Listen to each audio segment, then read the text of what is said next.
about how digital divides us and why digital literacy is so important if we want as a sector to begin to change that. So when I say digital divides us, this kind of means a couple of different things. So of course, there's the digital divide that exists in society, where many people experience digital poverty due to kind of cost or educational access. And this kind of digital inequality correlates with all the familiar axes of wealth and race and gender. And as Tim Berners-Lee put in a recent interview so eloquently, the digital divide is both a symptom and a cause of inequality at large. But there's also a digital divide that exists between us as GLAM organizations and between us as cultural professionals. The divide between those of us in organizations who are kind of further along on the digital journey and all that entails, and those of us who are still struggling and working in organizations and feeling left behind. So this divide has been highlighted for all of us in recent months by COVID and the challenge to live and work online during a pandemic, often without the right infrastructure, technology, broadband, whatever. And like the inequality across society, the digital divide within GLAMs is also both a symptom and a cause. Now, this issue of digital divides is one of the 7 themes from the recently published Culture 24 report. Here it is. Let's get it to, oh, you can just about see it. It was commissioned by the Europeana Foundation, and it was researching the digital transformation agenda in galleries, libraries, archives, and museums internationally. So this was the report that Harry was mentioning in his keynote this morning, and was worked alongside the sense-making workshops that Mike and Jasper did. And so digital divide is one of the 7 themes in that report. And what I'd like to do in the next 10 minutes is talk you through a few more of the themes that were identified in the research. And after that, my colleague Anra is going to put all of you out into breakout rooms, into groups of 5, just 5 of you randomly allocated into each room. And then you can discuss what you've heard in more detail together. Then after those breakups, we'll come back again into this main session for a final wrap up. Jane, so, can I interrupt you for a minute, Jane? Because we didn't do a little bit of housekeeping that we needed to do at the beginning. Oh, sure. Yeah, go for it. Sorry. So, hello, everyone. I'm Anra, Jane's colleague at Culture 24. Could we please ask, so there was a little bit, there was some instructions posted in the chat at the beginning with some little tips about participation. So they're at the top of the chat. So if we can please ask everyone to mute themselves while they're not speaking, that would be great. And please note that we are recording this webinar. So if you turn your camera off, if you would like to do so. Was there anything else, Nicole or Beth, that we needed to say? No, fine from our end. Thank you. Great, thank you. Okay. And lastly, please do introduce, a few people have started introducing themselves in the chat, and that's fantastic. We'd really like to see that. So please keep that going as well. Thank you. Sorry, there you go. That's okay. So welcome to all those of you who've just joined. I'm Jane Finnis, CEO at Culture 24, and this session is about how digital divides us and why digital literacy is so important if as a sector, we want to try and change that. So I'm going to be in the next 10 minutes talking about the report that we've just published about digital transformation. And Culture 24 worked researching and writing that report over the summer. And with so many of us thrown literally kind of into the digital deep end due to the impact of the pandemic, that report couldn't be more timely or relevant. And if you haven't read it, we're going to be sharing the link later so you can get a cup of tea when the conference is over and spend some time looking at that. So I'm sure that a lot of you, when the pandemic began, reacted, you were jumped or you were forced to shift to digital working at a speed of change that kind of literally this time last year was probably like really unthinkable. And in many ways, this year's been a kind of renaissance of digital, with GLAM professionals having to step up. We've got to shift our thinking and find digital ways to try and maintain and offer to audiences while we're physically shut. And this quote from the report sums this up really beautifully, I think. You can give people a crisis, and my God, doesn't digital stuff happen fast when it needs to. So, you know, I'm sure that some of you are kind of listening to that and thinking, yes, that's been your experience. But inevitably, the speed of that change has brought many challenges. And it's drawn stark attention to the lack of access to hardware and stable broadband for some people, but it's also importantly highlighted the issues around the capacity of our staff and our teams to work online, and has highlighted what for many organizations were already really serious gaps in digital skills and confidence within their teams. Now, this stuff isn't new. Culture 24 have been working on this stuff for a long time, but it's just way more visible and pronounced since lockdown. So the research also identified the need to tackle fear and negativity around digital, which for a lot of people, digital is still very much the unknown or the other. And when they're asked or expected to embrace digital technologies, often there's a lot of trepidation in doing that. So this can manifest itself in kind of a pretty unhelpful fear-based narrative around digital that needs to be understood, especially by people in leadership positions. And key to tackling this is our ability to empathize with each other and to understand what people's fears are around technology and digital, and to find ways to help build people's digital confidence. So one way to start to do this is to look at what digital means in the context of someone's personal life and how they feel about it. That can often be a really useful way in. So we also need to acknowledge as a sector that sometimes people's fears and anxieties around digital are pretty well founded, as there are many negative aspects as to how digital plays out in our lives. So as GLAMs, you know, we can't ignore the politics of digital power and the ethics of the digital tech giants. These are issues that are crucial to the future of digital democracy within our society, and acknowledging and understanding these are vital for genuinely literate leadership at all levels. It's also part of our digital literacy and maturity of GLAMs to understand the kinds of support and care that people need around digital, and to value taking time out to unplug and detox from digital, which is really important for everyone, never more so now as literally so much of our time is spent doing this. Another theme that came out of the research is this idea that innovation doesn't mean new. So digital is about a lot more than just technology, and digital literacy is about getting our heads around the many ways of doing things, the new business models, the new ways of working, and new ways of delivering our services. And it is as much about processes, as much about systems, as it is about people or hardware. So in our work at Culture 24, we often see the emphasis for digital being put kind of on the creation of digital things, you know, whether it's a website, an interactive or an app, kind of the shiny end product that attracts the public, yeah, or not, but pleases policymakers and demonstrates our creativity. And that's kind of often what we're drawn to. And it's often the less kind of sexy aspects of managing digital systems and infrastructure, and the commitment and resources necessary to ensure staff have the skills and the capacity to use those digital technologies and systems that often can take second place. So yes, kind of latest technologies like augmented reality or virtual reality, they can be exciting for some people. And doing things like working with big data or learning to speak machine, they have a place in our sector, but realistically, it's only possible for a few people.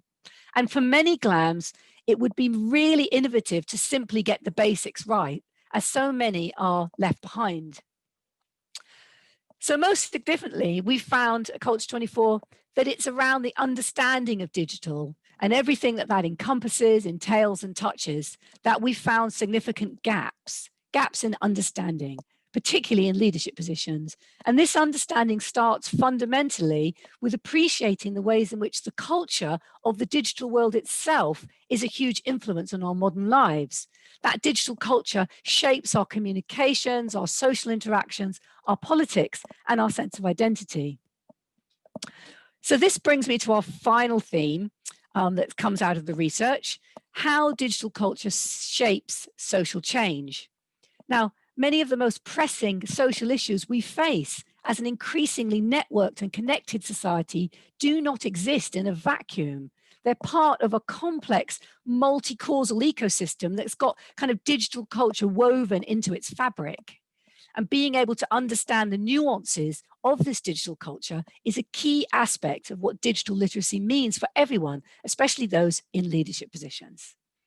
So increasingly, digital platforms are the facilitators for the debate and the activism and the amplification of profound societal issues, such as all the Black Lives Matter and environmental campaigns, issues that strike at the heart of our values as cultural organizations and issues that really matter to our audiences. So some of you may have followed the recent public removal of the statue of the controversial merchant and slave trader, Edward Colston, from the streets of the city in Bristol in the UK. That happened a couple of months ago.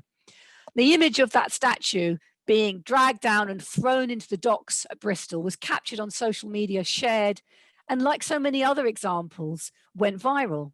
Now, that statue has been pulled from the river and is in the care of the local museum. And it's how these kinds of issues are played out online in a way that's really difficult to ignore, especially if you're an arts or heritage organization. And we need to understand what this means for us digitally as GLAMs.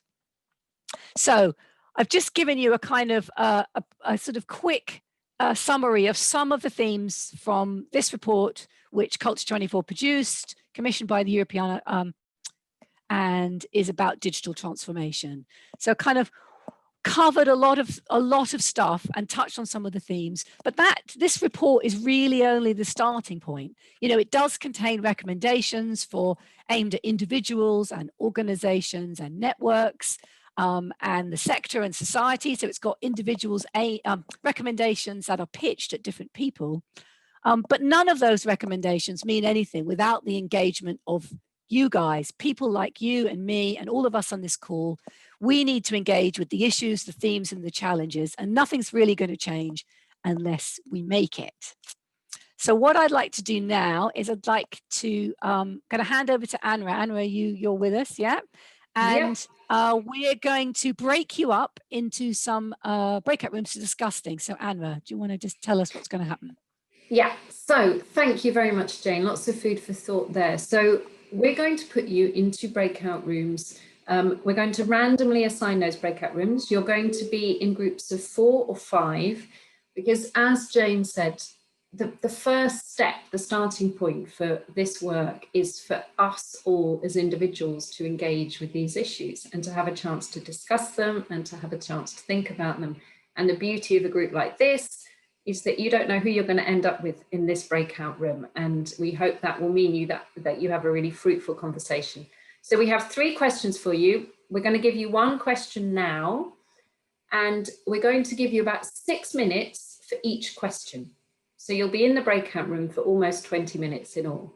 And the first question is that we'd like you to discuss, and I'll post this in the chat as well, we'd like you to discuss any digital divides you see within your organization and between your colleagues. Okay, so digital divides within your organization and between your colleagues. After 6 minutes or so, we'll put a message into your breakout room with the second question. And the second question is about fear and negativity. Then after you've had 6 minutes to talk about that, we'll drop the third question into the room for the final piece of time, which is about the next steps that you can take to begin to tackle these issues. Okay, so we've got, and then we're coming back together at the end for a final wrap up, and we'll tell you about that a bit later. Yeah, absolutely. So we've got, at the moment, we've got there we go, we've got 70. Right, I'm going to send you off into your breakout rooms, and as I said, there'll be 4 or 5 of you. So have a good conversation and we'll see you soon. That was in general a really good conversation. It's a good thing to talk about, and I think we don't talk about it enough, really. Yeah, and I just said that even though negativity is an emotion that is kind of really everywhere right now, I kind of feel that this network of people is kind of always a source of positivity for me. It's just like people. It's great with you. That's a very nice way. So well, I think everyone's come back in now. Welcome back, everybody. They haven't, Jane. 23 seconds. It's They're still on their way. people are coming in. I'm gonna leave this to you then. So they close in 11, 10. They should start flooding back any minute. 5 seconds. Right, here we go. They should start appearing. That, what a wonderful set of faces. Fantastic. Great. I think that is everyone back. So I hope that you all managed to have interesting and fruitful conversations. Thank you so much to the couple of you who ended up in rooms where people ducked out. I think some participants maybe went and put the kettle on when they were put in a breakout room, but hopefully you all ended up with at least a couple of other people to talk about those topics with. Anything you want to quickly say, Jane, before we launch into the polling? No, let's go for it. Okay, so it's a really big group. As I said, this is about starting off the conversations, and sadly it's impossible to harvest all of the ideas and thoughts that came out in each individual breakout room. So what we'd like to do, though, to just get a feel for the flavour of the group, is we've got some polls. So we'd like you, please, to have a look at this question. Now, hopefully you should all be able to see question 1, which says, to what extent do you recognise the digital divide within your organisation amongst your colleagues? And yes, if you could just have the vote. So that was, of course, the first topic that you were talking about. Now, can you, Larissa, because I can see you, I'm going to ask you, can you see those votes as they're coming in? I can't see the votes that are coming in, but I saw the question. Okay, so you're great. I think you because we're the host, so we see it, and when you end the poll, then you can share the results. Yeah. So that's 63% of you have voted. Let's give it another minute or so. It's interesting at the moment. The fairly significant, it's often a factor. Oh, sorry, yes, Anne, I'll repeat the question. To what extent do you recognise a digital divide within your organisation amongst your colleagues? So the options are not at all significant, it has very little impact. The next option is fairly significant, it's often a factor. And the third option is very significant, it affects my work every day. So just to give us a feel, at the moment we're up to half of you who voted have listed a digital divide as being fairly significant. It's often a factor. Oh, I'm sorry, Anne, that you don't see the poll. It might, maybe some systems block polling. Yeah, perhaps. I think it is if you've got pop-ups blocked. Okay, so we're up to 70%. Let's end that one now. And let's share those results. Share it. Yep. There we go. So interesting. I imagined we might get a higher amount for the very significant. So that's encouraging. Yeah, but it's a problem for almost about more than 80% of people. More than 80% yeah. is a problem. Absolutely. Yeah. Okay, so we've got. Sorry, Jane. No, it's fine. Go on. Poll number 2. Okay. So number 2. This is about the fear and negativity. So the question here is, how significant is fear and negativity for you personally in your relationship with digital culture and technologies? And the options are not at all significant, it has very little impact, fairly significant, it's often a factor, and very significant, it affects my work every day. So this question is about you personally in your relationship. You as a human being in the role that you do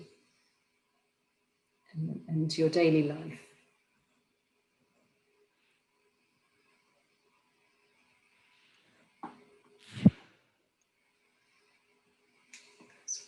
At the moment, it's not significant. Yes, rocking ahead with not.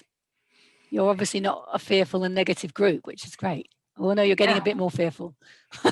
I spoke too soon. Creeping up. You're influencing the results there. It's also depending on the environment which someone lives in. Yeah, that's very true. Absolutely. Absolutely. Well, okay. one of the interesting things from the report, which if you managed to read it, is around how we framed the recommendations as being needing to be contextual and nuanced and holistic, and that whatever recommendation you give to people, it has to be read through the lens of those three things: the context, the nuance, and the whole big picture. Okay, right. So these are very, very quick sort of straw polls, but that's a really optimistic, hopeful result there. You can all see that 68% of you who voted said it has very little impact for you personally. That's great. So last question is about fear and negativity for your organization. So this is the same question: how significant is fear and negativity for your organization in its relationship with digital culture and technologies? Very interested in going to this organizational level, and the same options: not at all significant with very little impact, fairly significant, it's often a factor, and very significant, it affects everything the organization does.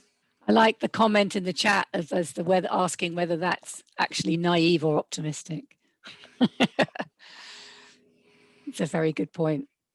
We'll do this very quickly because we're running out of time now, Jane. We are. Beth, what's the cut-off time?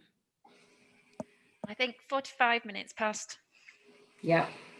Okay, 74% of you voted. I'm going to quickly end that for now. And as I said, this is not scientific. This is a quick straw poll, sharing those results. Interesting, fairly significant. So more of an impact for the organisation than it is for the individual. And as people have said in the chat, we're not a very representative group here, probably. Yep. Interesting though. Right, I'm going to get those out. Yeah, very interesting. Okay, I'm going to do a super quick. I'm going to do a super quick wrap up. So that was so interesting to hear all that from you. I mean, for me, listening back to those results, they're kind of confirming what the report is saying around how important digital understanding and digital literacy is in understanding and unpacking all of these issues. And it's not really an understatement to say that we really are at a moment of crisis as a sector, and that we really need to foster resilience, not to just survive but thrive. And to do that, we need informed, reflective, responsive leaders that really can be active in their digital understanding, can get their heads around the kind of issues that you've been talking about in your breakout groups. And if we do that, then we stand a chance of building a more digitally fluent workforce and creating more digitally mature relationships with our audiences. So just in the last minute, I wanted to try and leave you all with a couple of really simple practical suggestions for things that you can go away from this session and do to improve either your own digital literacy and confidence, or work with colleagues, or work within your organizations to help move you on in your journey. And there's three of those. The first one: commit to spending an hour a week to build a deeper understanding of the digital world.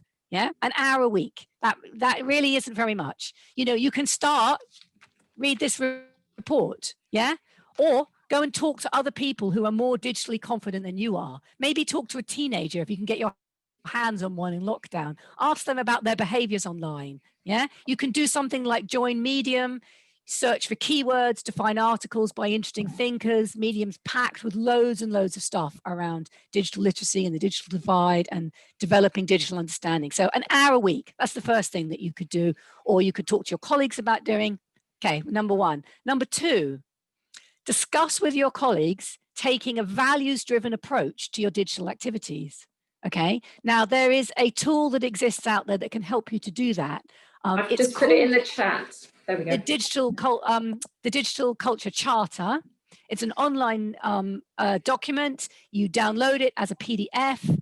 And it's part of this thing called the Digital Culture Compass in the UK, which is a whole nother presentation. But basically you can download this charter, and it's been designed so that your directors, your trustees, your senior managers can make and communicate a commitment to approaching your activities in a way that's led by core values, centered on people's needs and responsive to change. So it's a charter that is a commitment you make, but it's a really great starting point for a conversation in a team meeting or a staff meeting, just to get that conversation about values going. And then the third one, which is probably the hardest and the longest of the suggestions, is to kind of sit and do a quick audit of your organization's digital channels. Like literally, what are you doing on Instagram, on Twitter, on your website, and how is it being received? Look at all the comments, look at what people are saying, look at the search results, look at everything that's going on, and ask yourself, are you sharing your core values as an organization with your audience through these channels? Yeah, are you modeling positive behaviors? Are you using your channels as a way to give space to different voices, have real conversations, or are you just broadcasting your own worldview? There's a lot to unpack in that, but there's this idea that you can do just enough research yourself. Sometimes you can just do something yourself alone, sit and do an audit of your organization's channels and see whether your values are coming through. So that's me done. I hope that was all useful to you all. Anra, if you can share the link to the report, if you haven't done so already, that would be great. I've done and that. I'm really sorry that we can't all go and have a beer somewhere nice in Lisbon like we were doing last year. But thank you very much, and ciao.